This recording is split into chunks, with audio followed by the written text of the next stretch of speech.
The Garden at Sparrow Street by Tennant and read by Hilary Maclean for SAGA Egmont.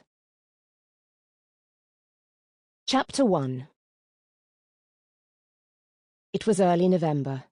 Snow had been forecast, though it had yet to materialise. Instead, the low clouds were buffeted by a bitter wind that sent loose tin cans hurtling along the pavements of the little town of Wrenwick and tore carrier bags from the grasps of shoppers. It was hardly a magical sight. Nina's gaze was on the miserable weather beyond the windows as she folded a coat into a carrier bag and smiled at the old lady standing on the other side of the counter. It had buttons missing and a tear at the pocket, but the old lady didn't seem to mind, even when Nina pointed it out to her, just to be certain. "It'll mend," she said sagely. "That's the trouble with young people today. They don't have the make-do-and-mend mentality that my generation has." At 35, Nina hardly considered herself a young person, but she smiled and said nothing. "The best bargains need little work," the lady continued. "I mean, that coat will be lovely and warm when I've sewn new buttons on. I have a whole tin of buttons, you know." "Really?" Nina asked vaguely. "Oh, yes. When something is really worn out and I can't repair it any more, I take all the buttons off and keep them. So when something needs buttons, I have lots to choose from." "Wow," Nina said. "I wouldn't even think of that." "Exactly," the lady replied with a triumphant nod. Nina folded more items into the bag with the coat: a cotton blouse with a mad 60s floral pattern, a heavy skirt in green wool with patch pockets, and a pair of fur-lined boots with heels worn more in the outside than in. "You've done well today," she said, handing the bag over. "Well, there's so much on sale today. It's even cheaper than usual. I suppose it's because you're closing down."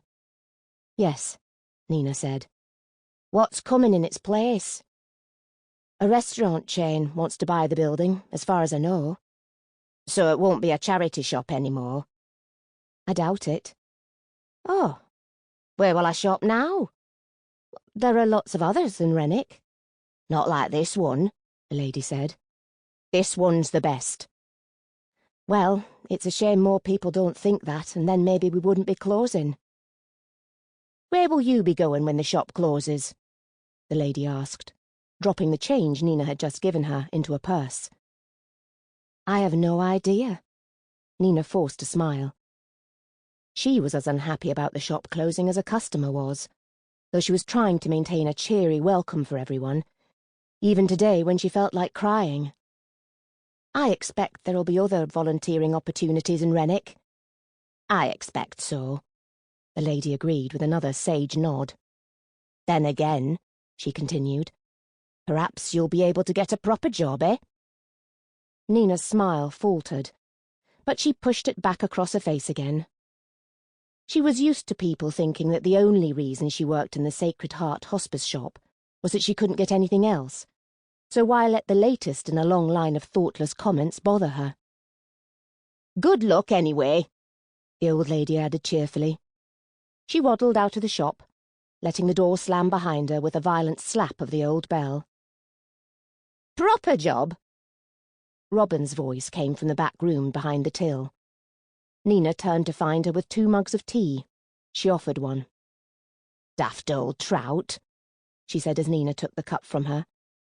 "She's the one who comes in here week in, week out, buying her old tat. What does she think we do in here all day if it doesn't constitute a job? She wouldn't have been happy having to serve herself, would she?" "I don't suppose she means anything by it," Nina said. "I suppose she's talking about paid work." "I'd like to know when the last time she did paid work was," Robin huffed. "About 1945, I expect." "I must admit, I have thought about getting a paid job." Nina took a sip of her tea. It was strong and sweet, just the way she liked it. She'd miss Robin's tea when the shop closed. She'd miss a lot of things about her shifts with Robin. It had so much in common and got on so well. Robin, who understood like no one else what Nina was going through, had been a rock after Gray's death. Sample complete. Ready to continue?